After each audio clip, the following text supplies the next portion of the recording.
আসসালামু আলাইকুম। আশা করি সবাই ভালো আছেন। আজকে একটা টপিক নিয়ে আলাপ করব, সেটা হচ্ছে ধর্ম। ইদানিং আমি ইউটিউব চ্যানেলে দেখতে পাচ্ছি যে ধর্ম নিয়ে একটা কনফ্লিক্ট, আস্তিক নাস্তিক বা বিভিন্ন ধর্ম নিয়ে একটা দ্বন্দ্ব, কনসেপ্ট, স্রষ্টার কনসেপ্ট নিয়ে, স্রষ্টা আছেন কি নাই, এই বিষয়গুলো নিয়ে অনেকের মনের মধ্যে অনেক ধরনের প্রশ্ন জাগছে এবং সে প্রশ্নের উত্তর সঠিক বা অ্যাকুরেট না হওয়াতে অনেকে মিসগাইডেড হচ্ছেন। আমি একটু আমার জ্ঞান বুদ্ধি দিয়ে ব্যাপারটা একটু ব্যাখ্যা করার চেষ্টা করব। এটা কোনো ধর্মভিত্তিক আলোচনা না বা ইসলাম ভিত্তিক আলোচনা না। আসলে আমি মানব জীবনের ধর্মটা কেন এসছে, ধর্মের গুরুত্ব কী, আসলে ধর্মটা কী, এটা সম্বন্ধে আমি একটু আলোচনা করতে চাই। ধর্ম শব্দের অর্থ হচ্ছে মূলত, অনেকে বলেন ধর্ম অর্থ হচ্ছে ধারণ করা, বিষয়টা তা নয়। ধর্ম হচ্ছে আমি আমার অজান্তে কি করি, আমি আমার অজান্তে কি কাজ করি, সেটা হচ্ছে আমার ধর্ম। আর ধর্ম নির্ভর করছে আমার চরিত্রের সাথে সম্পৃক্ত। আপনি দেখবেন পানির ধর্ম হচ্ছে সে নিজে যায়, নিচে প্রবাহিত হয়, সারফেসে। আগুনের ধর্ম সে উপরে যায়। বাতাসের ধর্ম সে প্রেশারাইজ করে। বাতাসের ধর্ম কিন্তু আমরা জানি, বাতাস হচ্ছে প্রেশারাইজ করে। যেমন আপনি দেখবেন সাগরে যে ঢেউটা উঠছে, এই ঢেউটা কিন্তু বাতাস হচ্ছে নিম্নমুখী প্রেশারাইজ। সাগরের সারফেসের উপরে বাতাস খেলে যাচ্ছে, ওই বাতাস কিন্তু ঢেউ তুলছে। বাতাস থাকবে না, ঢেউ হবে না। আপনার যদি খুব গরম লাগে, আপনি দেখবেন দুটা তিনটা চারটা বিল্ডিং বা ইমারতের পাশে যদি আপনি দাঁড়ান, একবার আপনার কাছে ঠান্ডা লাগবে। পৃথিবীর সব কিছুরই একটা ন্যাচারাল ধর্ম আছে, যেটা হচ্ছে তার প্রকৃতিগত ধর্ম, জন্মগত ধর্ম। এই ধর্মটা কিন্তু সে অজান্তে পালন করে। এখানে কোনো বাজ বিচার, শিক্ষা, কোনো কিছু কাজ করে না। তো প্রবলেমটা হয়েছে কি, মানুষ ছাড়া পৃথিবীর সব কিছুরই একটা ধর্ম আছে, যেটা তাকে শিক্ষা গ্রহণ করতে হয় না, যেটা সে অটো পালন করে। যেমন সিংহকে মাংস খাওয়াতে, শিকার করতে শিখাতে হয় না, সে অটো শিখে, দেখে শিখে, তার মায়ের কাছ থেকে শিখে, তার যারা মানে সোজা কথা, সে দেখে শিখে। এটা প্রাণীরা দেখে শিখে। আর প্রকৃতি ন্যাচারাল ওয়েতে তার ধর্মকে পালন করছে। দেখেন, কাউকে বলে দিতে হচ্ছে না যে গ্রীষ্মকালে আমের গাছের নিচে যেয়ে বলতে হচ্ছে না যে আমকে ফলানোর জন্য কোনো কমেন্ট করা হচ্ছে না। আমি যদি ইসলামী দৃষ্টিতে যাই, সেক্ষেত্রে আমি বলতে পারি যে কোন বলার সাথে সাথে হয়ে যাচ্ছে। আমি ওই বিতর্কে আসছি না, আমি ইসলাম নিয়ে আলোচনা করতে আসি না, আমি ধর্ম নিয়ে আলোচনা করতে এসেছি। হোয়াট ইজ ধর্ম? তারপর আমি চিন্তা করব সকল ধর্মের ভিতরে কোনটা ভালো, কোনটা খারাপ। তারপর আপনারা ডিসিশন নেবেন যে which one is better for us. এখন ধর্মের ব্যাপারটা হচ্ছে, পৃথিবীতে ধর্মের প্রশ্নটা এসছে মানুষের জন্য।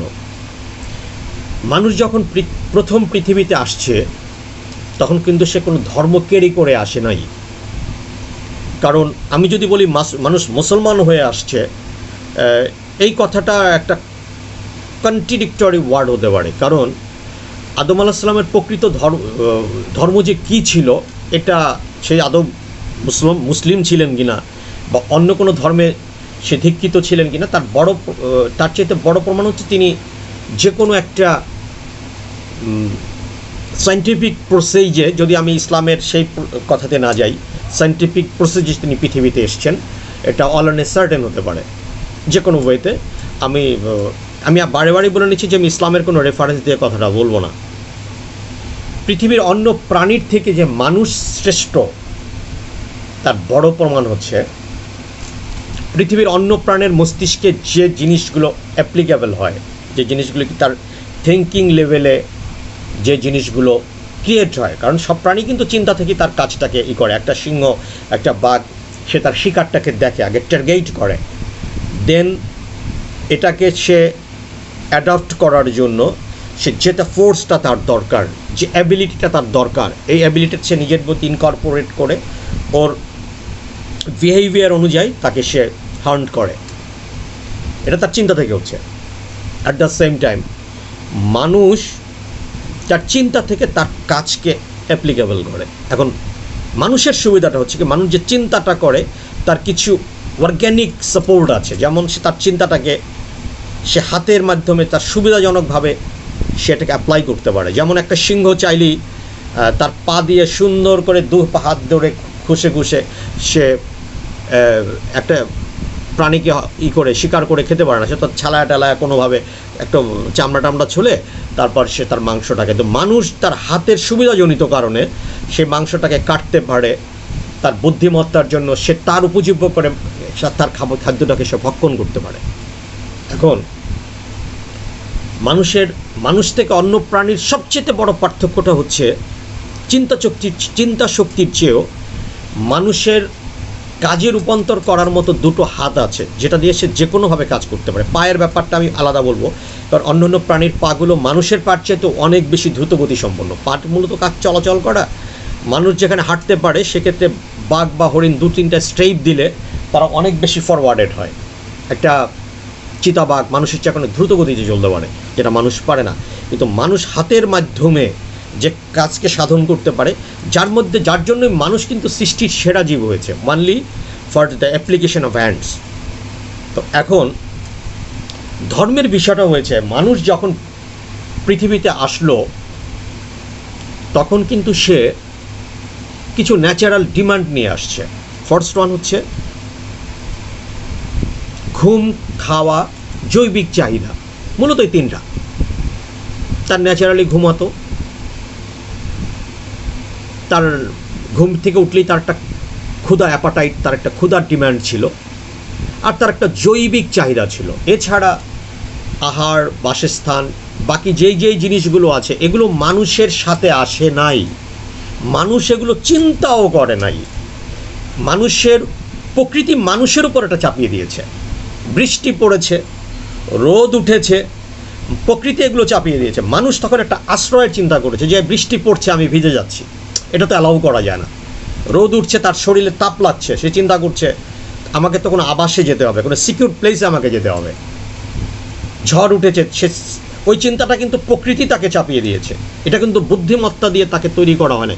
কিন্তু মানুষের যে নৈতিক ডিমান্ডটা ছিল, যে ডিমান্ডটা নিয়ে সে মানুষ হিসাবে আসছে, তার প্রথমটাই হচ্ছে তার ঘুম, প্রথমটাই ঘুম ছিল, স্লিপিং টেন্ডেন্সি ছিল। তারপরে তার খাওয়া ছিল, জৈবিক চাহিদাটা সে ন্যাচারালি অফুরন্তভাবে অ্যাবিউজলি ইউজ করেছে, আনইম্প্যাক্টলি ইউজ করেছে, যেটার মধ্যে কোনো ব্যারিয়ার ছিল। তো এটাই হচ্ছে মানুষের প্রাথমিক অ্যাপিয়ারেন্স। সেকেন্ড ডিমান্ডটা ছিল তার খাওয়া। সে যখন ঘুমের থেকে শুয়ে থাকতো, সে ওই গোত্রের নারীদেরকে সে কোনো ধরনের বাজ বিচার ছাড়াই একজন আরেকজনের সাথে তাদের বায়োলজিক্যাল ডিমান্ড ফুলফিল করার জন্য মিলিত হতো। এটা তার কাছে কোনো নৈতিকতার ইম্প্যাক্ট ছিল না, নৈতিকতার কোনো ধরনের বাধা ছিল না। এভাবেই তারা একটা সার্টেন টাইম পর্যন্ত, একটা গ্রেটেস্ট সার্টেন অ্যাগো পর্যন্ত, একটা টাইম এইজ পর্যন্ত, এটাকে ইংলিশে বলতে হবে এইজ, একটা বিশাল সময় পর্যন্ত মানুষ এইভাবে চলেছে। এর মাঝে তার প্রবলেমটা কী হয়েছে, সে যখনই ঘুমের থেকে উঠে গেছে, সে দেখতে পাচ্ছে আমার তো ক্ষুধা লেগেছে। সে ক্ষুধাটা ঠিক বুঝতে পারতো না যে ক্ষুধা লেগেছে, কিন্তু তার কাছে কোনো আহার নাই, কারণ ওই মুহূর্তে সে ধরনের পৃথিবীর প্রাথমিক স্টেজে পৃথিবীতে অ্যাভেলেবেল ফুডিং ছিল না।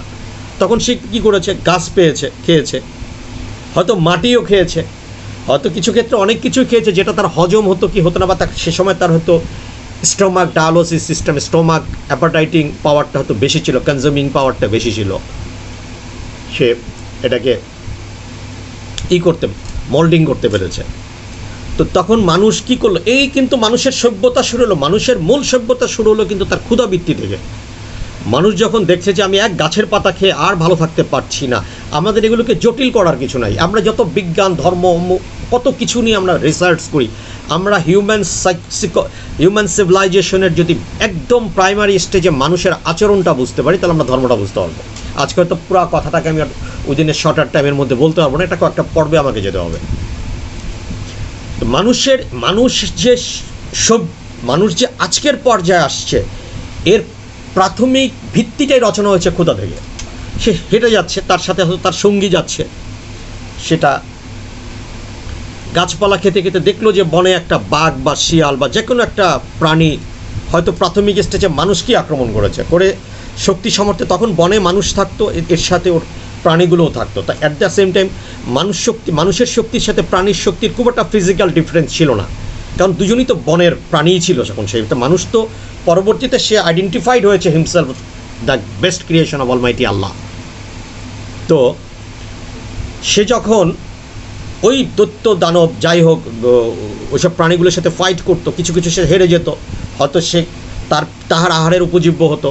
অনেক ক্ষেত্রে গোত্রবুদ্ধ মানুষও অনেক প্রাণীকে শিকার করতো, বলে সে কাঁচাই খেত। কিন্তু প্রবলেমটা হয়েছে জায়গায়, প্রবলেম হয় না, একটা সুবিধা হয়েছে যে মানুষ যে বুদ্ধিমান প্রাণী এইটা সে বুঝতে পারলো, শিকার খাবারে এসে মানুষ বুঝতে পারলো যে সে বুদ্ধিমান প্রাণী। কারণ সে এখন একটা বুদ্ধি চাষা শুরু করলো, দলের সবাই মিলা একটা বুদ্ধি চাচ্ছে যে শিয়াল তো কালকে আইসা, বাঘ তো কালকে আইসা আমাকে অ্যাটাক করে গেছে, আজকে আমি কিভাবে বাঘকে অ্যাটাক করতে পারি। এখন ডালপালা ভাইয়া 5 জন 10 জনে মিলে ওকে আসার সাথে সাথে মাথার মধ্যে বাড়ি দিয়া ফাটায়া মাইরা তারা খাইতে ওকে সাথে তার খাবারের যোগ্য করে ফেলেছে।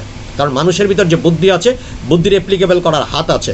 বাঘের কিন্তু একটা লাঠি দিয়া পিটানোর মতো এবিলিটি নেই, কারণ তার লাঠি চাইলেও সে ভাঙতে পারবে না, লাঠির আগাও সে তীক্ষ্ণ করতে পারবে না, কিন্তু মানুষ সেটা পারবে। এই মানুষের কিন্তু বুদ্ধিবৃত্তি শুরু হলো, অ্যাপ্লিকেশন অফ ইন্টেলেক্ট। এখন সে খেতে এসে এখন সে কী করলো, এখন তার হাতে পাথর আছে, সে ছুঁড়ে মারছে। পাথরটাকে যখন সে ছুচালো করতে গেল তখন সে আগুনের দেখা পেয়ে গেল। সে দেখছে যে এটা ঘষলেই তো একটা ফায়ারিং হচ্ছে, ফায়ারিং হলে গরম হচ্ছে। সে গরমে সে বুঝতে পারতেছে যে এই ফায়ারিংটা যখন হচ্ছে, দেখা যাচ্ছে যে ফায়ারিংটা ঘষতে ঘষতে ওখানে ছিল পাতা টাতা ছিল, ঘাস টাস ছিল, ফায়ারিং আগুন জ্বলে গেল। আগুন জ্বলার মধ্যে দেখতে পাচ্ছে যে মানুষের বুদ্ধি এখানে পুড়ে যাচ্ছে।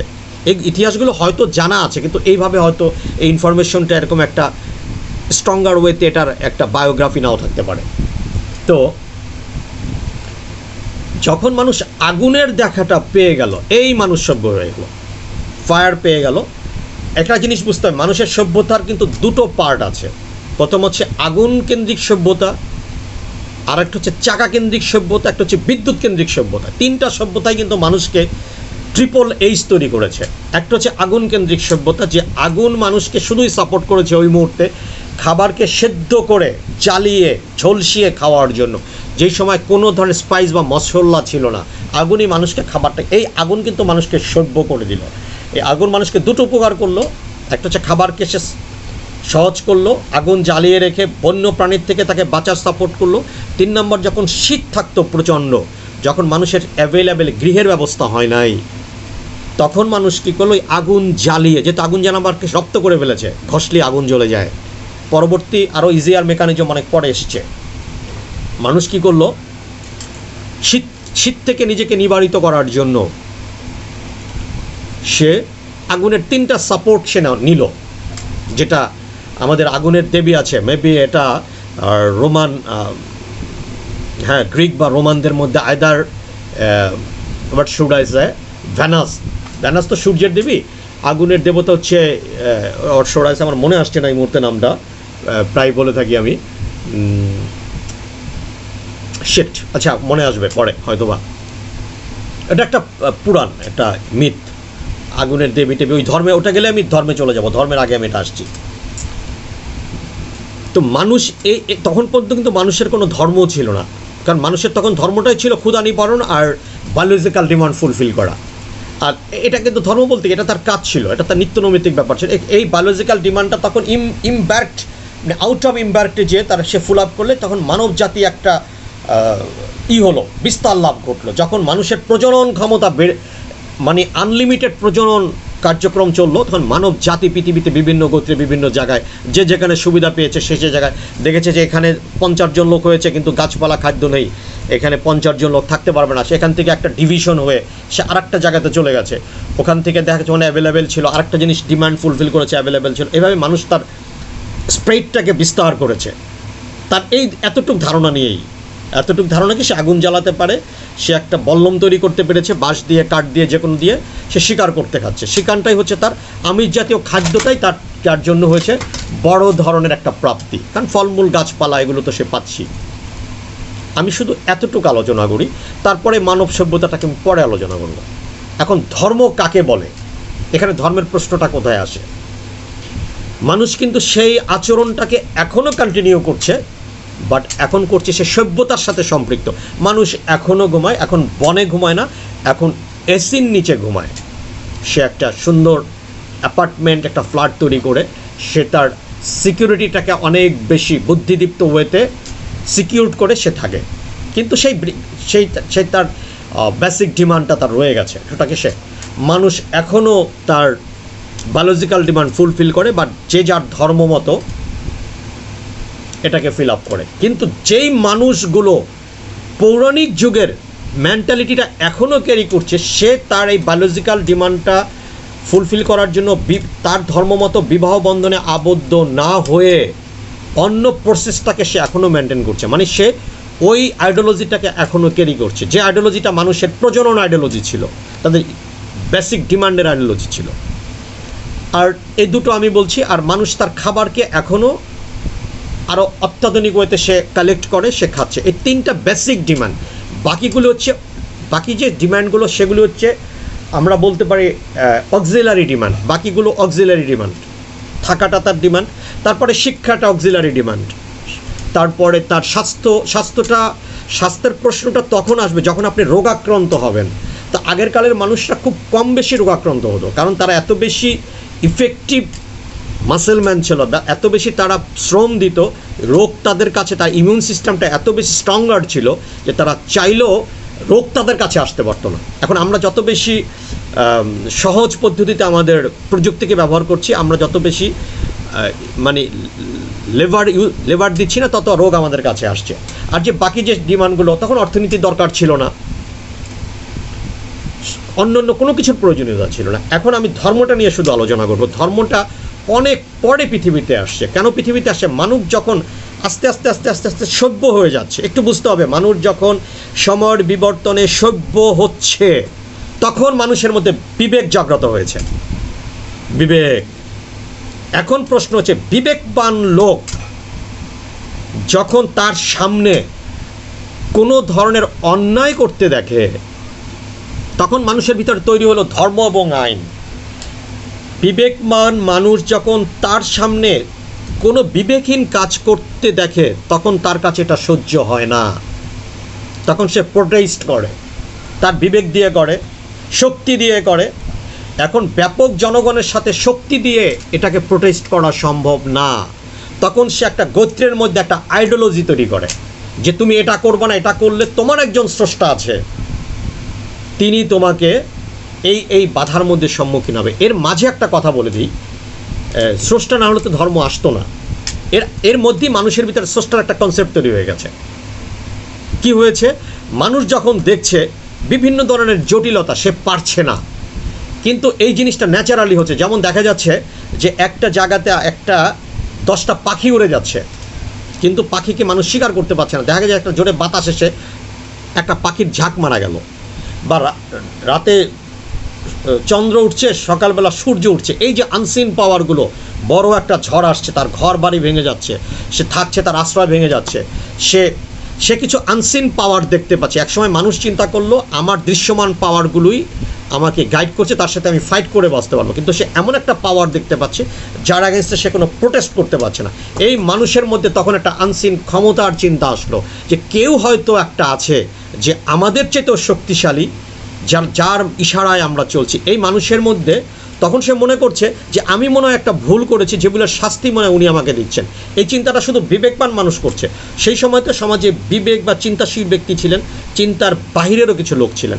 তো চিন্তাশীল ব্যক্তির সামনে যখন দেখা গেল, বিবেকবান ব্যক্তির সামনে যখন দেখা গেল যে লোকটা অন্য একটা লোক একটা অন্যায় করে ফেলেছে, ভুল করে ফেলেছে, মারাত্মক একটা খারাপ কাজ করেছে, যেটা তার গোত্রের জন্য ক্ষতিকারক, তখন কিছু ব্যক্তি মিলে এসে, বুদ্ধিমান জ্ঞানী বিবেকবান কিছু ব্যক্তি মিলে এসে ওইখানে একটা আইডিওলজি একটা থ্রো করে দিল যে তুমি এই কাজটা করলে ক্ষতি হবে, এইটা করলে উপকার হবে। এই ধরনের আইডিওলজিটা থ্রো করে দিল। এই আইডিওলজিটা যে থ্রো করলো, এটাই হচ্ছে মানুষের ধর্ম। তখন থেকে ধর্ম হচ্ছে কি, ন্যায় অন্যায়ের পার্থক্য করাটাই হচ্ছে ধর্ম। ন্যায় অন্যায়, যেখানে জ্ঞানের একটা উপস্থিতি ছিল। ধর্ম তৈরি হচ্ছে জ্ঞান এবং বিবেক দিয়ে, যেটা ন্যায় এবং অন্যায়কে পার্থক্য করতো। অন্যায় করলে সেটা অধর্মের কাজ, সেটার পানিশমেন্ট হবে, স্রষ্টা তোমাকে বিচার করবে, যে কোনো বিচার তখন সেই মুহূর্তে এটা হয়তো করা হতো, অ্যাপ্লাইও করা হতো। আর তুমি যদি ভালো কাজ করো তুমি ভালো থাকবা, সেখন সেই মুহূর্তে ভেস্ত দুযোগের সেই ক্ষেত্রে অতটা অতটা এটা ছিল না, এতটা স্ট্রংলি এটার অ্যাপ্লিকেশন ছিল না। এখন যে ব্যক্তিরা এই ধ্যানের কথাগুলো, সত্য কথাগুলোকে মানতো না, তাদেরকে তখন শাস্তির ব্যবস্থা করা হতো। এই শাস্তি করা হতো যে এই অন্যায়টা করলে তোমাকে এতদিন শাস্তি দেওয়া হবে, এই অন্যায়টা করলে তোমাকে পুড়িয়ে মারা হবে। এই তখন কিন্তু ধর্মের সাথেই কিন্তু প্রায় কাছাকাছি সময় মানুষের আইন তৈরি হলো, আইন ল তৈরি হলো। কেমন একজন বিবেকমান মানুষের সামনে যখন একটা বিবেকহীন কাজ করা হয়, তখন কতিপয় বিবেকহীন ব্যক্তিকে যে আওতাতে, যে সিস্টেমে শাস্তি দেওয়া হয়, ওই সিস্টেমটাই হচ্ছে ল। যদি সে নৈতিকতাকে ওভারকাম করে, নৈতিকতাটা হচ্ছে তার ধর্ম, যখন এই ধর্মটাকে সে ওভারকাম করে ফেলে, ধর্মের গণ্ডি যখন তাকে আটকিয়ে না রাখা হয়, তখন তাকে যে মাধ্যমে শাস্তি দেওয়া হয় তাকেই বলা হয় আইন। আইন আর ধর্ম প্রায় কাছাকাছি সময় পৃথিবীতে এসছে। এখন আমি আপনাকে একটা কথা বলি আমাদের সুবিধার জন্য। ধর্ম হচ্ছে মিনিস্ট্রি অফ হোম। প্রত্যেকটা দেশে একটা মিনিস্ট্রি অফ হোম থাকে। মিনিস্ট্রি অফ হোমের কাজ হচ্ছে সেখানে পুলিশ বাহিনী থাকে, যে দেশে যদি কোনো অপকর্ম হয় তাহলে পুলিশ বাহিনী তাকে শাস্তি দিবে। এটা হচ্ছে একটা জিওমেট্রিক্যাল প্রসেস। এখন এটাকে যদি আপনি একটা কাল্পনিক প্রসেসে নিয়ে আসতে চান, যে অনেক সময় দেখা গেছে যে তোমার কথা মানতে আমি রাজি না, তুমি যা বলছো আমি সেটা মানি না, এরকম আছে অনেকের। ও সেই সমাজে ছিল যে যার একটু শক্তি বেশি ছিল, মাসল ছিল, সেখানে ওইভাবে সেরকম আইন বা রাষ্ট্র পরিচালিত হতো না। তখন একটা নৈতিকতা তৈরি করা হলো। কি নৈতিকতা? যে তোমরা এই ভালো কাজগুলো করো। মিনিস্ট্রি অফ হোম কি একটা নৈতিকতার মধ্যে দিয়ে দেওয়া হলো, তোমরা যদি এই অপকর্মগুলি করো তাহলে স্বয়ং স্রষ্টা তোমাদেরকে দোজক নামক একটা জায়গাতে ফেলে দিবেন। আর যদি ভালো কাজ করো তোমরা ভেস্তে যেতে পারবা, সেখানে অনেক আনলিমিটেড সুযোগ সুবিধা তোমাদের আছে। এই যে তাদের ভিতরে একটা জিনিস করা হলো, যে একটা পানিশমেন্ট দেওয়া হলো। অনেক ক্ষেত্রে দেখা যাচ্ছে ডিরেক্টলি পানিশমেন্ট দেওয়া হতো, যে তুমি এটা করলে তোমাকে দৌড়া মারা হবে, হত্যা করা হবে। তার মানে হচ্ছে কি, যেমন বর্তমানে যদি এই সময়তে যদি মিনিস্ট্রি অফ হোমের পুলিশ বাংলাদেশ থেকে তুলে দেওয়া হয়, যদি ঘোষণা দেওয়া হয় যে 1 ঘন্টার জন্য বাংলাদেশে কোনো পুলিশিং সিস্টেম থাকবে না, তাহলে চোর সাচোর যারা আছে তারা কিন্তু রাষ্ট্রের মধ্যে অপকর্ম শুরু করে দেবে। কারণ তাদের ধারণা হচ্ছে এই মুহূর্তে কোনো ধরনের পুলিশি ব্যবস্থা নাই। পুলিশ থাকলে কি হবে, তাকে ধরে নিয়ে তার ভিতরে তাকে একটা আক্রমণ করা, মানে তাকে একটা শাস্তি দেওয়া হবে। ধর্মটা হচ্ছে এরকম ব্যাপার। ধর্মটা হচ্ছে যে তুমি যদি কোনো অপকর্ম করো, তোমার হয় ইহকালে শাস্তি হবে, নচেত পরকালে শাস্তি হবে। এটার আওতাভুক্ত হচ্ছে ধর্ম। ধর্ম আমাদেরকে এইভাবে গাইড করছে। এখন মিনিস্ট্রি অফ হোমের দ্বারা তারা ইফেক্টেড হবে যারা অপকর্মের সাথে রিলেটেড। তারা অপকর্ম করছে না, রিজন হোয়াই ধর্ম আছে। ধর্ম আছে মানে কি, আমি যদি অপকর্ম করি, যদি কেউ নাও দেখে, আমাকে স্রষ্টা দেখবে। তখন ধর্মটা হচ্ছে আগে স্রষ্টাকে বিশ্বাস করাতে হবে, তারপরে ধর্ম আসে। পৃথিবীতে এমন কোনো ধর্ম নাই যে ধর্মের একজন স্রষ্টার আইডিওলজি নেই। কারণ সেই ধর্মের লোকগুলো, বিবেকানন্দ লোকগুলো সেই ধর্মটাকেই পালন করবে। আগে সে স্রষ্টাকে সে বিশ্বাস করবে। স্রষ্টার কথা যদি সে না মেনে চলে, তখন ওই ধর্মের আন্ডারে তার যে শাস্তিগুলো হতে পারে ইহকাল পরকালে, সেটা হবে। এখন ওই মুহূর্তে কিছু নাস্তিক তৈরি হয়ে গেল, তাদের বিবেকটা এত শক্তিশালী ছিল, তারা স্রষ্টার ধার ধারত না। তারা মনে করতো কি, আমার বিবেক এতটাই শক্তিশালী, আমি নিজেই মনে করি যে অন্যায় করা, খুন করা, রাহাজানি করা, ধর্ষণ করা, ডাকাতি করা অন্যায়। কিন্তু তারা কোনো স্রষ্টাকে মানে না। তারা স্রষ্টাকে মানে না। আপনি পৃথিবীর খুব কম নাস্তিক ব্যক্তি দেখবেন যারা স্বতঃস্ফূর্তভাবে অন্যায় করে। আমরা ধর্মের যারা ব্যক্তি, যারা ধর্মের সাথে রিলেটেড আছি, তারা কিন্তু কোনো না কোনোভাবে আমরা একটা অন্যায় বা ভুল কাজ করে ওই ধর্মের থেকে একটা বের হওয়ার প্রসেস আছে। যেমন আইনের ফাঁক আছে বের হওয়ার, আপনারা কিন্তু সেই ধর্মের ভেস্তে যাওয়ার একটা প্রসেস সেই ধরনের জাতকটা আপনাকে করে গেছে। এটা একটা সব ধর্মের ভিতরে একটা সিস্টেম আছে, ফাঁক ফোকর আছে। কিন্তু নাস্তিকদের কোনো ফাঁক ফোকর নাই, দেখুন তাদের কোনো ধর্মই নেই, সেক্ষেত্রে তারা কোনো অপকর্মের সাথে জড়িত হয় না। এখন আমি এটা হচ্ছে ধর্মের মূল আইডিওলজি। তো আমরা কি পেলাম, ধর্ম মানুষকে মূলত আপনাকে একটা নৈতিক ব্যারিয়ারের মধ্যে রেখে দিবে। ভয়ভীতি, যে ভয়ভীতিটা হচ্ছে কি, ভালো কাজের হোয়াট শুড আই সে, ভালো কাজের আপনার প্রশংসা বা ভালো কাজের আপনার পুরস্কার, খারাপ কাজের জন্য আপনার তিরস্কার বা পানিশমেন্ট হবে। এটা হচ্ছে ধর্মের মূল আইডিওলজি। এই আইডিওলজি দিয়ে এখন আমি একটা ছোট কথা বলি আজকে। এটা আমি এই আলোচনাটা নিয়ে আমি আগামীকালকে করব, যে আমাদের রাসূল পাক ইসলাম ধর্ম, আমি অন্য ধর্মে পরে আসছি, ইসলাম ধর্ম আমাদের রাসূল পাক, ইসলাম ধর্মের আগে পৃথিবীতে হাজার হাজার 4000 প্লাস ধর্ম আছে পৃথিবীতে।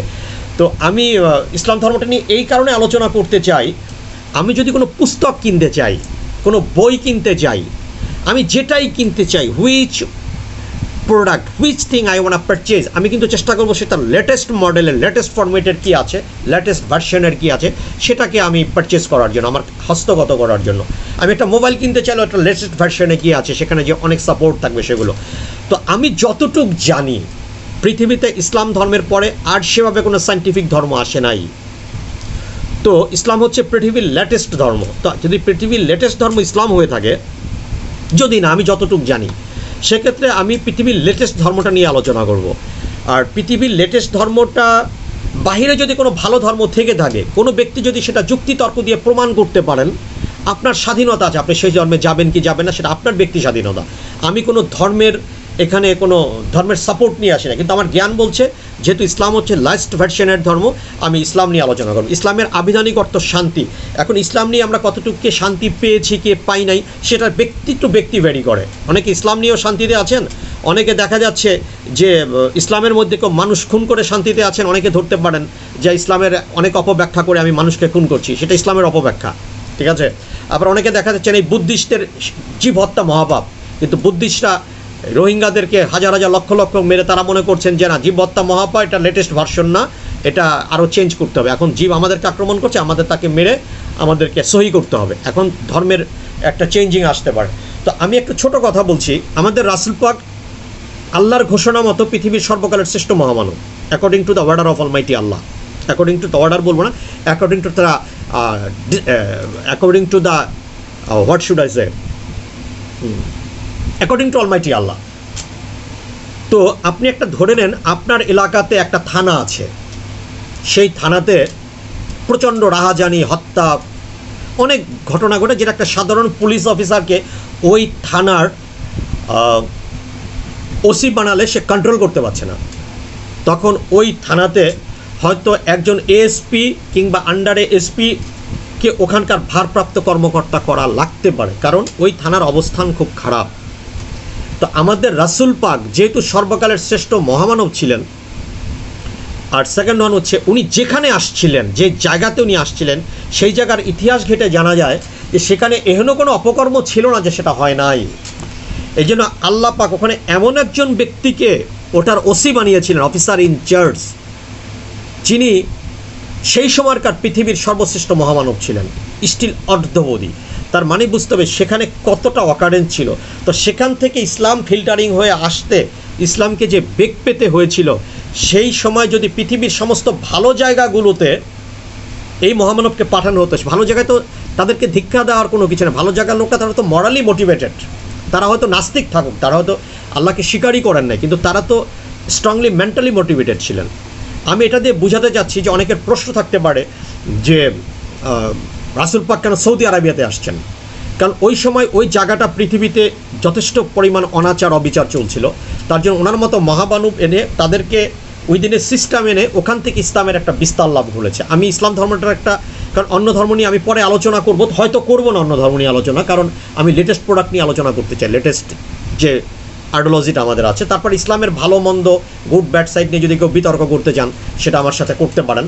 আমি আগামীকালকে ইসলাম ধর্ম এবং ইসলাম ধর্ম বিজ্ঞান নাস্তিকতা নিয়ে আলোচনা করব। ইসলাম, বিজ্ঞান, নাস্তিকতা। আর আপনারা মনে রাখবেন, আমি যে কথাগুলো বলবো এগুলি কোনো বই পুস্তকের রেফারেন্স দিব না। আমার সাথে যদি কেউ কোনো তর্ক করতে চান, আমার হোয়াটসঅ্যাপ নাম্বার হচ্ছে 01756455588, 01756455588।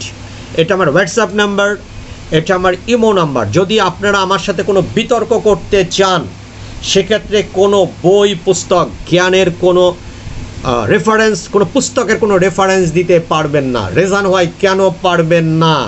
আপনি যে বইয়ের রেফারেন্সটা দিচ্ছেন সেটা আপনার জন্মেরও 100 বছর আগে লেখা। যেই লোকটা আপনার জন্মের 100 বছর আগে এই বইটা লিখেছে, তার তো আপনার মতো জ্ঞান বুদ্ধি হয় নাই এখন পর্যন্ত রে বাপ। আপনি তার রেফারেন্স এখানে কেন দিবেন? সে কম্পিউটার দেখে নাই, সে রবীন্দ্রনাথ দেখে নাই, সে আর্নেস্ট হেমিংওয়ে দেখে নাই, সে হকিং দেখে নাই, সে 100 বছর আগে ওই সমাজের প্রেক্ষাপট নিয়ে সে একটা রেফারেন্স লিখে গেছে, ওইটা কোনোভাবে গ্রহণযোগ্য না। আপনি আপনার বিদ্যা বুদ্ধি দিয়ে, আপনার তর্ক যুক্তি দিয়ে আমার সাথে রেফারেন্সে আসবেন, কথা বলতে আসবেন যুক্তি দিয়ে, বিজ্ঞান দিয়ে। কত সালে, আজ থেকে 1800 বছর আগে সক্রেটিস কি লিখে দিয়ে গেছে? আরে বাবা, সক্রেটিস তো নিজের জীবনই বাঁচাইতে পারে নাই, তার রেফারেন্স অ্যালাউড না। শীতের মধ্যে একটা স্টেশনে বসে সিংস অফ দ্য প্রফেট তার ইসের মধ্যে ছিল। পৃথিবীর প্রত্যেকটা জ্ঞানী ব্যক্তির দেখবেন তার জ্ঞান নিজের লাইফের উপরে অ্যাপ্লাই করতে পারে নাই, তাদের অনেকেরই অপমৃত্যু হয়েছে, অনেকে স্বীকৃতি পায় নাই। ভ্যান গর্গ তার কান কেটে তার ছবিতে চিত্রায়িত করতে হয়েছে, সে মূল্য পায় নাই। ওই সমাজে তার মূল্যায়িত হয় না, কারণ ওই সমাজে তার জ্ঞানের কেউ মূল্য করে না। তার জ্ঞানের আপনি মূল্য করবেন 100 বছর পরে, প্রশ্নই আসে না। 100 বছর পরে তার জ্ঞান থেকে আপনি কিছুটা সেই সময়ের ধারণা নিতে পারেন, আপনি কিন্তু তার চাইতে জ্ঞানী, কারণ আপনি আপনার চোখে 4G 5G দেখছেন, ইউটিউব চ্যানেল দেখছেন। So you have to consider, you have to be confident enough, you are more wisdom and acknowledged, you are known knowledgeable than the before guys. আপনি নিজের প্রতি কনফিডেন্স রাখেন, আপনি এখন আপনার চোখ দিয়ে বিচার করেন। আর নাস্তিক ভাইদেরকে বলি, আপনারা আমার সাথে বিতর্ক করতে পারেন, ধার্মিক ভাইরাও বিতর্ক করতে পারেন, আমি ধার্মিকদেরকেও বিতর্ক করতে পারি। আপনারা আপনাদের ধর্ম নিয়ে আমার সাথে কথা বলবেন, আপনাদের স্রষ্টার। তবে আমি একটা কথা আপনাদেরকে স্ট্রেট বলে দেই, ধর্ম যেমনই হোক না কেন, নাস্তিক ভাই চ্যালেঞ্জ, স্রষ্টা আছেই, অত পণ্ডিতি করেন না, স্রষ্টা আছেই। আজকে যদি আপনি যে দেখেন আপনার ওয়ার্ডের মধ্যে 2 জন ওয়ার্ড কমিশনার আছে, একজন সকালে গর্ত করে যাবে, বিকেলে এসে আর একটায় পড়বে। 2 জন ওয়ার্ড কমিশনারই একটা ওয়ার্ড চালাতে পারবে না, মারামারি লেগে যাবে। মহিলা কমিশনারও থাকে অনেক জায়গায়। সেক্ষেত্রে বিশ্বভ্রমণ্ডে এই পৃথিবীতে স্রষ্টা তো আছেই, সৃষ্টি করেছে স্রষ্টা, আছে না? একাধিক স্রষ্টা থাকতে পারে না। আমি আগামীতে স্রষ্টা আছে কিনা সেটা প্রমাণ দিব, স্রষ্টার অস্তিত্ব বুঝবো কীভাবে। এবং আমি নাস্তিকদের সাথে ফাইট করব, যদি চান আমার সাথে আমার হোয়াটসঅ্যাপ বা আমার ইমোতে কথা বলতে পারবেন। গ্রুপ ভার্সনের যদি কোনো স্কোপ থাকে কথা বলবেন, কোনো রেফারেন্স টানবেন না, যুক্তি দিয়ে কথা। আপনি কার রেফারেন্স দিবেন? জন্য একটা ভুল কথা। আমি কোনো ধর্মগ্রন্থের রেফারেন্সও নিব না, কারণ আমি যে ধর্মগ্রন্থের রেফারেন্সটা নিয়ে একজন নাস্তিকের সাথে কথা বলবো, ওই নাস্তিক তো আল্লাহরই বিশ্বাস করে না, সে কি কোরআন বিশ্বাস করবে রে বাপ, সে কি বাইবেল বিশ্বাস করবে? তো স্রষ্টাকে যে বিশ্বাস করে না, সে কি বাইবেলকে বিশ্বাস করবে? সে কি মহানবীর কোরআনকে বিশ্বাস করবে? আপনি আমাকে একটু বুঝান তো ভাই, আপনারা তো সেন্স আছে। তাকে যুক্তি, বিজ্ঞান, দর্শন দিয়ে বিশ্বাস করতে হবে। দর্শন যুক্তি দিয়ে বিশ্বাস করার পরে তখন তার কাছে তার রাস্তা ওপেন করে দিতে হবে, সে কোন ধর্মে যাবে। এখানে কোনো জোড়াজুড়ি চলবে না, এখানে কোনো মানুষকে হত্যা করার আইডিওলজি ক্যারি করা যাবে না। প্রেশারাইজ করে সত্য স্বীকার করাতে কখনো প্রেশারাইজ করতে হয় না, এটা ভুল। This process is completely wrong. You have to throw him a great freedom to decide his planning, decide his decision, what you want like to do. সে কী করতে চায় তাকে স্বাধীনতা দিতে হবে। আমার ধর্ম সাপোর্ট না করলে তাকে মেরে ফেলতে হবে, তাকে খুন করে ফেলতে হবে। এটা কোনো ধরনের কোনো ধর্মের আইডিওলজি হতে পারে না, কোয়াড ইম্পসিবল। গাপ্লাসের ভিতর তাহলে আপনার সত্যতা দেখে, আপনার ভালোবাসা দেখে, আপনার উদারতা দেখে সে এমনিতেই এসে বলবে আমি তোমার ধর্মের কলেমা শরীফ পড়তে চাই। প্রত্যেকটা ধর্মেরই হয়তো একটা আলাদা কলেমা শরীফ আছে, প্রত্যেকটা ধর্মের আছে। আমি এখন নিরপেক্ষ একজন ব্যক্তি হিসাবে, একজন আরবিটার হিসাবে, আপনি আমাকে এখন মুসলমানও বলবেন না, হিন্দু বলবেন না, খ্রিস্টানও বলবেন না, নাস্তিকও বলবেন না। নাস্তিক তো আমি কোনোদিনই না। নাস্তিক ব্যক্তি হচ্ছে পৃথিবীর ভিতরে সবচেয়ে মূর্খ ব্যক্তি। পৃথিবীর ভিতরে যদি কোনো মূর্খ ব্যক্তি থেকে থাকে, সে জন্মগ্রহণ করে মাকে দেখে নাই, সে যদি বলে আমার কোনো মা নাই, দেখি নাই দেখে কি আমার মা নাই, এটা কথা। নাস্তিক হচ্ছে পৃথিবীর ভিতরে সবচেয়ে মূর্খ বোকা ব্যক্তি। আগে আপনাকে আস্তিকতা স্বীকার করতে হবে, তারপর আপনি কোন ধর্মে যাবেন সেটা একটা ডিসিশন নিতে হবে, যে কোন ধর্মের ভালো কাজ, কোন ধর্মের খারাপ কাজ, সবগুলোই করে আমি একটা প্ল্যাটফর্ম তৈরি করব। করে আমি যদি নাস্তিকও হই, আমি পৃথিবীর শ্রেষ্ঠ ভালো নাস্তিক হব। যদি আমি নাস্তিক হই, সে নাস্তিক স্রষ্টাকে স্বীকার করবেন, সেটা নাস্তিক হবে না, সেটা নাস্তিক হবে না।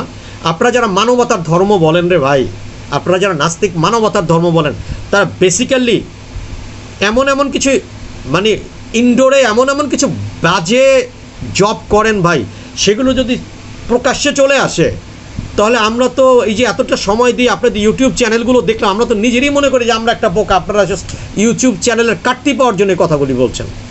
আপনি মদ খেয়ে কখনো ইসলাম ধর্মের বিরুদ্ধে যেতে পারবেন না রে বাপ। আপনি আপনি বলছেন অমুক ধর্মের নবী এতগুলো বিয়ে করেছে, তা আপনি তো বিয়ে ছাড়াই আল্লাহ রহমতে একাই পার্মানেন্টলি একটা হোটেলের রুম বুক করে রাখতেছেন। তাহলে এইটা কী কাহিনী? আপনি তো সেই নৈতিকতা দেখাচ্ছেন না। আপনি যদি কাউকে ক্রিটিসাইজ করেন, আপনি রবীন্দ্রনাথকে ক্রিটিসাইজ করেন, জীবনে একটা রবীন্দ্রনাথের মতো কবিতা লিখতে পারবেন আপনি? তা আপনি রবীন্দ্রনাথকে ক্রিটিসাইজ করেন কী হবে? সে যোগ্যতাই তো। আপনি রবীন্দ্রনাথকে ক্রিটিসাইজ করতে হলে রবীন্দ্রনাথের 2টা নোবেল প্রাইজ পেয়ে এই সবটা রবীন্দ্রনাথকে ক্রিটিসাইজ করতে হবে। রবীন্দ্রনাথ তো একটা পাইছে, আপনার 2টা পাইতে হবে মিনিমাম, তাহলে আপনি তাকে সমালোচনা করার যোগ্যতাই রাখেন না। এটা খালি গায়ের জোরে কথা বললো, এবার খালি reference. What do you mean the reference? আপনি কত কোটি রেফারেন্স চান? গুগলে সার্চ করলে কোটি কোটি রেফারেন্স পাওয়া যাবে। রেফারেন্স দিয়ে কোনো প্রবলেমের সলিউশন হবে না। আজ থেকে পুরাতন আপনি পেন্টিয়াম 1-এ যায় কখন আপনি যদি রেফারেন্স দেন পেন্টিয়াম 1-এর কার্যক্রম ক্রিয়া কি আপনি কারণ পেন্টিয়াম 7 কিনবেন নাকি বাপ? প্রিভিয়াস রেফারেন্স দিয়ে আপনার কোনো প্রবলেমের সলিউশন হবে না। এটাতে মানুষ বলতে পারে যে বাবা এ তো জোয়াল্লিন বহুত কিছু জানে, নামতা ধারাপাত বহুত কিছু, আসলে কাজের ক্ষেত্রে ঠনাঠন। এর নিজের কোনো আইডিওলজি নাই, নিজের কোনো যুক্তিতর্ক নাই, নিজের কোনো বিতর্ক নাই। সে খালি বই পড়ছে। আর এই বই পড়া লোকরা কোনো বেসিক, যারা খালি বই পড়ে, ঈশ্বরচন্দ্র বিদ্যাসাগর হয়, মাইকেল মধুসূদন দত্ত, এটি না বাত না গে মরে। আপনি নিজের আইডিওলজিকে ক্রিয়েট করেন, নিজের দর্শনকে ক্রিয়েট করেন, সেলফ দর্শনে কথা বলবেন, সেলফ আইডিওলজিতে কথা বলবেন, তখন আপনার ভিতরে একটা বিবেক তৈরি হবে। সেই বিবেক আপনাকে কখনো স্রষ্টাকে অস্বীকার করলেও আপনাকে মদ্যপানে সাপোর্ট করবে না, আপনাকে ধর্ষণের মতো কাজে নিয়ে যাবে না, আপনাকে ফ্রি সেক্সের মতো জায়গাতে নিয়ে যাবে না। আপনি কখনোই বলতে পারবেন না যে আপনি আপনার জন্মদাত্রীর সাথে অশোভন আচরণ করতে পারবেন। এই প্রশ্নই আপনার মুখ থেকে আসবে না, কারণ আপনি নিজের বিবেককে ওই বাজে জিনিসের থেকেও জাগ্রত করে সুপারসিড করেছেন। No more tonight. অনেক কথা বললাম ভাই, 37 মিনিট হয়ে গেছে ভিডিও। আমি ভিডিওতে কথা বললে রাত পার করে দিতে পারি ভাই, কারণ আমি সৈয়দ মুস্তফা কামাল। সত্য বলতে এটা না, আমার কথাটা হচ্ছে আমি জ্ঞানকে, আমি কোনো ইনফরমেশনকে আপনাদের কাছে দেই না, আমি জ্ঞানকে প্রতিষ্ঠিত করতে চাই। জ্ঞান হচ্ছে সত্য জানা। To know the true is called knowledge. আমি জ্ঞানকে আপনাদের কাছে উপস্থাপন করতে চাই আমার আঙ্গিকে, আমার অ্যাপ্রোচিংয়ে, আমার ধারণাতে, আমার বিবেকে। কারো কাছে ভালো লাগতে পারে, কারো কাছে খারাপ লাগতে পারে, কমেন্ট করে জানিয়ে দিবেন। এই কমেন্টটা আমার কাছে ভালো লাগবে। আপনারা সবাই ভালো থাকেন, সবাই ধর্ম নিয়ে বাড়াবাড়ি না করে কর্ম নিয়ে বাড়াবাড়ি করেন। কর্ম নিয়ে বাড়াবাড়ি করেন, ওই কাজ করে প্রতিষ্ঠিত লাভ করেছে, আমি এর চাইতেও ভালো কাজ করে আরও প্রতিষ্ঠা লাভ করব। যত চেষ্টা করেন নতুন এখন ধর্ম আর তৈরি করতে পারবেন না, ওই নাস্তিকাগ ধর্ম, প্রিভিয়াস ধর্ম। কর্ম নিয়ে বাড়াবাড়ি করেন, কর্মের সমালোচনা করেন, কর্ম আপগ্রেড করেন, কর্মে নিজেকে আরও প্রতিষ্ঠিত করতে সাহায্য করেন। এখন হচ্ছে ধর্ম নিয়ে লাফালাফি করার সময় নাই, এখন অর্থনৈতিক মুক্তি দরকার। ফিনান্সিয়ালি নিজে আপনি অনেক বেশি সলভেন্ট করেন, এই বন্ডেজ থেকে, ফিনান্সিয়াল বন্ডেজ থেকে বের হয়ে আসেন। কিন্তু ফিনান্সিয়ালি যে আমাদের একটা ইম্প্যাক্ট আছে, উই আর ফিনান্সিয়ালি ফ্রড, এখান থেকে আমাকে বের হয়ে আসতে হবে, আমাকে অর্থনৈতিক মুক্তি লাভ করতে হবে। যতক্ষণ নিয়ে আপনারা এই কথাগুলো পড়ে এত কিছু বই পড়ে এত রেফারেন্স দেন, ওই সময়টা যদি কর্মে কাজে লাগাইতেন রে বাপ, পৃথিবী অনেক সুন্দর হয়ে যেত। আপনাদের কোন কেজে বলছে যে এইগুলো রিসার্চ কইরা ওইগুলোকে ভুল প্রমাণ করতে হবে? ওগুলি ভুল প্রমাণ করে কোনো ফয়দা নাই রে বাবা। যে করতেছে let him run whatever he like on which way he wanna like to run। সে যে রাস্তায় দৌড়েতে থাকে দৌড়ে যেতেন, রাস্তা খারাপ হলে সেই উষ্টা খায়া পড়া আত্মা ভেঙে যাবে। অ্যাক্টিভ হন, নিজের কাজ করেন, নিজের চিন্তা করেন, নিজের সমালোচনা করেন। আমরা নিজের সমালোচনা করি না, আমরা অমুকে কইছে এটা দোয়াল্লিন, আর আমি তো জানি না কোনটা রাইট, দোয়াল্লিন না জোয়াল্লিন। আমি আমার সমালোচনা কখনো করি? এত বিজ্ঞ ব্যক্তি, আপনার পৃথিবীর সব ইনফরমেশন আছে, বাট আপনাদের কর্মক্ষেত্রে কোনো বেটার আইডেন্টিটি নাই। আপনার পৃথিবীর বিখ্যাত কেউ না। আপনার নিজের একটা বই লেখেন, যাতে পৃথিবীর কোনো ধরনের রেফারেন্স থাকবে না। নিজের দর্শন প্রতিষ্ঠিত করেন। হ্যাগেলের দর্শন আপনি কেন বলছেন? হ্যাগেলের ইনফরমেশন, হ্যাগেল কী শিখিয়ে গেছে? হ্যাগেল, অ্যারিস্টটল কী শিখিয়ে গেছে? প্লেটো কী শিখিয়ে গেছে? প্লেটোর অর্থনীতি, আপনি যদি চার্চিলের অর্থনীতি, আপনি যদি এখন স্টার্লিনের অর্থনীতি এখানে অ্যাপ্লাই করতে চান, স্টার্লিনকে মানুষ এত ভয় পাইতো, মরার পরও তার লাশের কাছে যাইতে 15 দিন সময় লাগছে। এগুলি নিয়ে আলোচনা করে কী লাভ হবে আব্বাজান? আমরা নিজেদের আইডিওলজিটাকে, সুন্দর কনসেপ্টগুলোকে একত্রিত করে নিজের ধারণাটাকে একটা জায়গাতে ইনকর্পোরেট করি, সেটাকে আমরা সমাজে সরিয়ে দিই, এর মধ্যে যার যার যেটা ভালো লাগবে সেটা করব, আমাদের অতীতে যাওয়ার আর কোনো দরকার নেই। অনেক কথা বলেছি, মাফ করে দিন, ভুল হলে ক্ষমা করে দিন, আমি কাউকে হার্ট করার জন্য কথা বলি নাই। আমি যেটা জানি সেটা আপনাদেরকে ইনফরমেশন প্রোভাইড করার চেষ্টা করেছি। ভালো লাগলে গ্রহণ করবেন, খারাপ লাগলে আমাকে ক্ষমা করে দিবেন। আমাকে রেকটিফাই করতে পারবেন না, কারণ কি আমাকে রেকটিফাই এই কারণে করতে পারবেন না, আমি কোনো কিছুকে অনুকরণ করি না, তো আমাকে আপনি রেকটিফাই কীভাবে করবেন রে ভাই? আপনি যদি বলতেন যে আমি ওই রাস্তায়, আমার তো কোনো রাস্তাই নাই ভাই, আমার রাস্তা হচ্ছে জ্ঞান, তা এই জ্ঞান থেকে আপনি আমাকে কীভাবে ফিরাবেন? আপনাদের তো প্রত্যেকের একটা রাস্তা আছে, ইন্ডিভিজুয়াল ওয়ে আছে, আমার তো কোনো ওয়ে নাই। আমি পৃথিবীর কোনো বই পুস্তক পড়ি না, কোনো বই পুস্তক পড়ি নাই, ভবিষ্যতেও বলবো না। আমি ইনফরমেশন নিতে পারি যে আলুর দাম কত, পেঁয়াজের দাম কত, করোনা সম্পর্কে আমি 2017 সালে ভবিষ্যৎবাণী করেছিলাম। আমি ইনফরমেশন নিতে পারি, কিন্তু আমি কোনো এটা একটা কারেন্ট অ্যাফেয়ার্সের ইনফরমেশন নিতে পারি, কিন্তু তাই বইলা আইনস্টাইন কত সালে মারা গেছে, আইনস্টাইন কয়টা বিয়া করছে, এইটা জানার কোনো, এইটা যদি আমি জানি আর এটা যদি আমি প্রকাশ করি, আর এটা প্রকাশজনিত কারণে যদি আমাকে কেউ জ্ঞানী বলে, আমি মনে করি যে বেটা আমার জ্ঞানী করছে এইটা একটা পাগল, আর আমি যে পড়ছি আমিও একটা বড় পাগল। তো থ্যাংক ইউ ভাই, আসসালামু আলাইকুম। আগামী দিন আমি অনেক তাত্ত্বিক বিষয় নিয়ে কথা বলবো। বেটার উইশ এভরিবাডি গুড, ওকে, আসসালামু আলাইকুম, ফাইন।